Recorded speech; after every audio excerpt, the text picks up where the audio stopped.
students, welcome to my channel iSmile Academy. I am Professor Ismail. Today we will be doing semiconductor part 3. The first problem, the equivalent resistance of the circuit shown in the figure between points A and B, given that potential at point A is less than potential at point B. This is the circuit diagram. So here we see there are two resistors of 20k each which are in parallel, and a diode is connected with one of the resistors.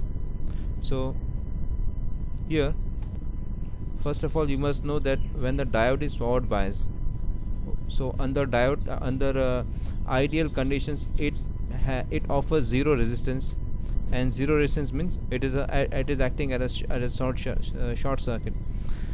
When the diode is reverse biased, it ideally offers infinite resistance, and it is as good as an open circuit. Okay, so when the diode is forward biased, it becomes a short circuit, so large amount of current flows through it. When it is reverse biased, it offers infinite resistance, so open circuit means no current.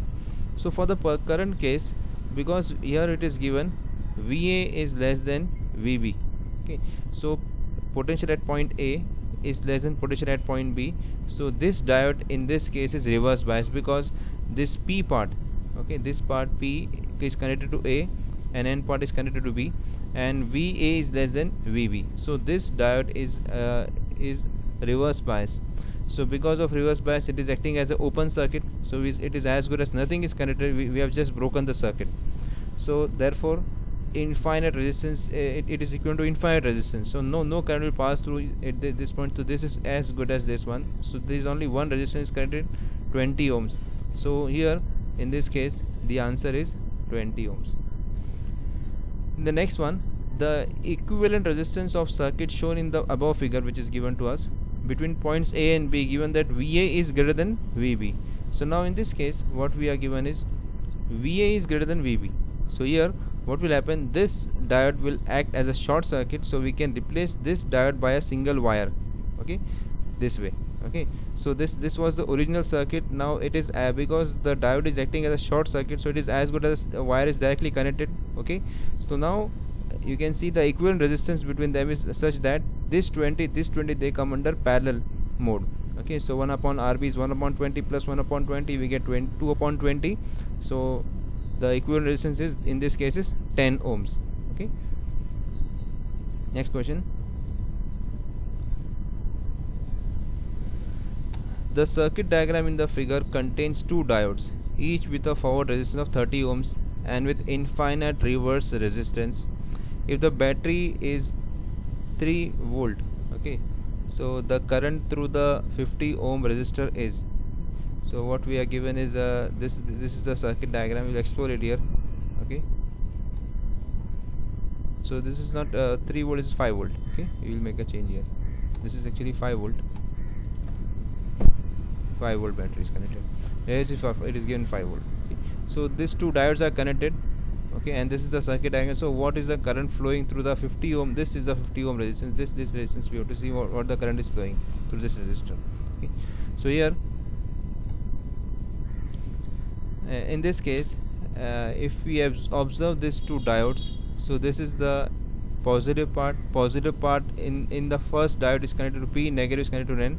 In the upper part, positive connected to N and negative connected to P. So in our problem it is given that whichever diode is reverse biased, it offers infinite resistance. So this above diode, it goes out, it is removed out of the circuit because it offers infinite resistance. Only what we have is a 70 ohm resistor and a diode. It is also given that when diode is forward biased, it offers a resistance of 30 ohms.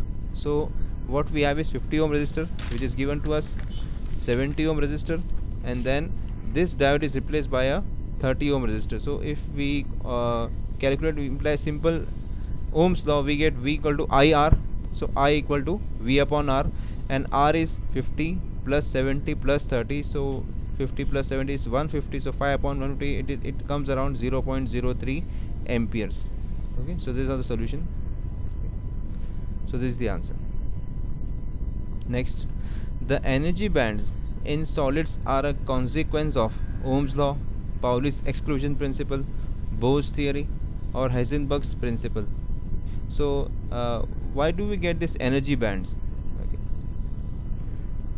energy bands are the consequence of Pauli's exclusion principle. Okay, so what is Pauli's exclusion principle? It states that in a single atom, no two electron will have the same set of quantum numbers. So there are 4 quantum numbers: principal quantum number L, ML and MS. These are the 4 principal quantum numbers. So no two electron in the same atom or molecule will have the same set of these quantum numbers. Okay, so because if there are millions and trillions and there are large number of electrons in an atom, so every electron will have a different sets of quantum numbers. Okay, so because of which they will differ in energy. Okay, and because of which we won't get a single energy, but we get a band of energies. Every electron, it contributes a single line. So there are so many millions and billions of such lines, so we get a band of energy. We don't get a single line of energy, but we get energy band.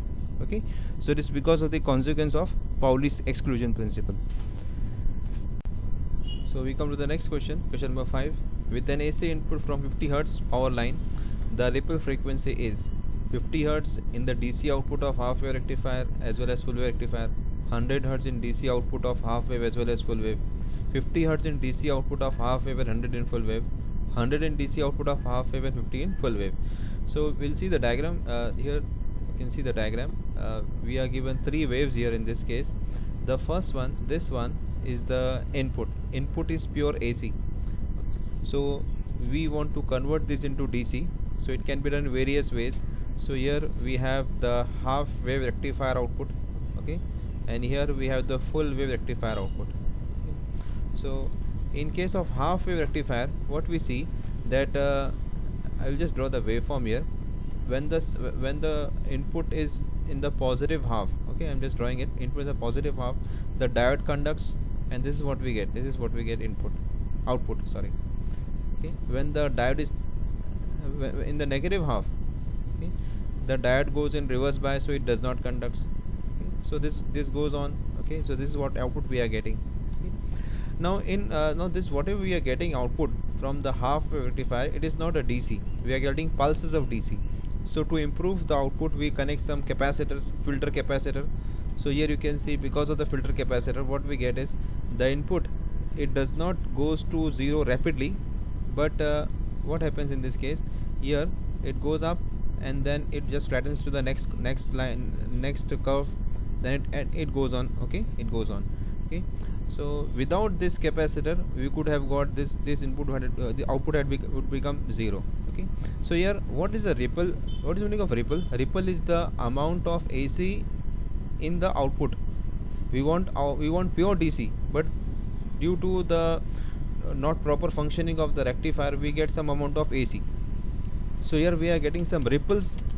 Okay, so in this case we see this is one cycle of the input AC. So for one cycle we are getting one ripple. For another cycle we are getting another ripple. So in case of half wave rectifier, if the input frequency is 50 Hz, the ripple frequency is also 50 Hz. Now we come to the full wave rectifier. In case of full wave rectifier, the rectifier operates in negative cycle as well as positive cycle. Okay, so this is what we get without filter. Okay, we would have got this. Okay, this is the output. Now in order to this is not a pure DC. So in order to get pure DC, what we do is we use capacitor filter. Okay, so what happens is this is what we get. Okay, it goes this is more better than the previous one. Okay, so here if we observe for one complete cycle, this I'll just draw one complete cycle here. Sorry. So this is one complete cycle. So here for one complete cycle, what we observe is there is one ripple, then another ripple. So there are 2. So for one complete cycle we are getting 2 ripple frequency, 2 waves. For one single wave we are having 2 waves. So frequency is number of cycles per second. So for one cycle we are having 2. So for 50 we will have 100. Okay, so here the answer what it would be is 50 Hz for DC output of half wave and 100 Hz in case of full wave rectifier. Now next question. In a half wave rectifier circuit operating from 50 Hz mains frequency, the fundamental frequency in the ripple would be. Okay, so here it is similar to the previous one. Okay, the fundamental frequency would be of course 50 Hz. Okay, next, the relation between the number of free electrons n in a semiconductor and temperature T is given by. Okay, so here what we want to find, if we increase the temperature, then how it will affect the number of free electrons in the case of a semiconductor. So here what relation we have is, this is the relation. This n, number of free electron, is given by A is a constant, T raised to 3 by 2 e raised to minus e raised to et upon 2 kt. So here these things are constants. Okay, so what we have is n is, if we observe this equation, n is proportional to T raised to 3 by 2. Okay, directly 3 by 2. So the answer is this one. So n is proportional to T raised to 3 by 2. Next, number 8. If a PN junction diode of depletion layer width W and barrier height V0 is forward bias, then what happens? Okay, whether W increases, V0 increases, or which decreases, what is increasing and what is decreasing. So we come to the solution part.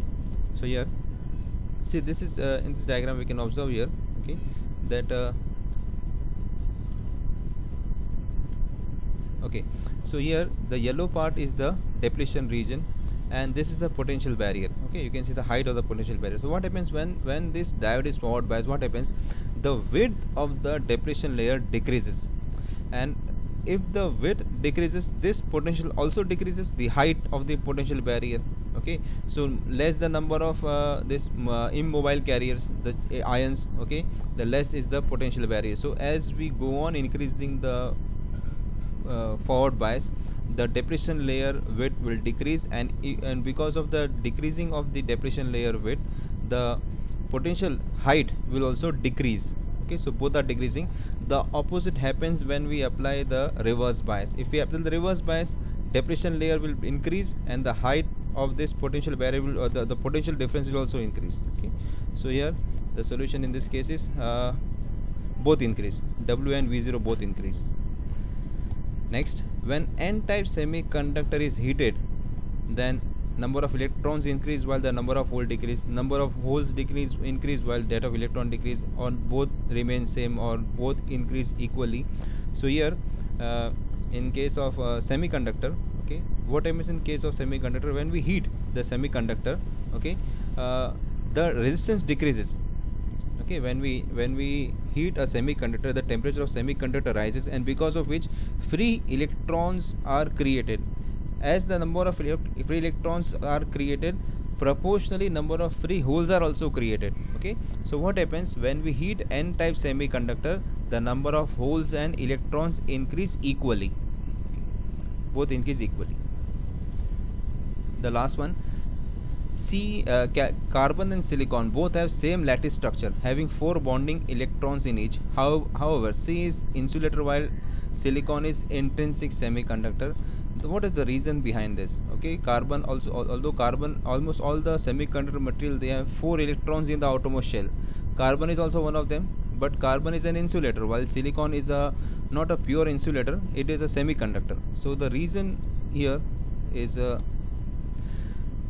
of course the structure is same, okay, but what happens in case of carbon is that as the atomic number of carbon is 6, okay, so 2 electrons they occupy the first shell and their 4 electrons occupy the second shell.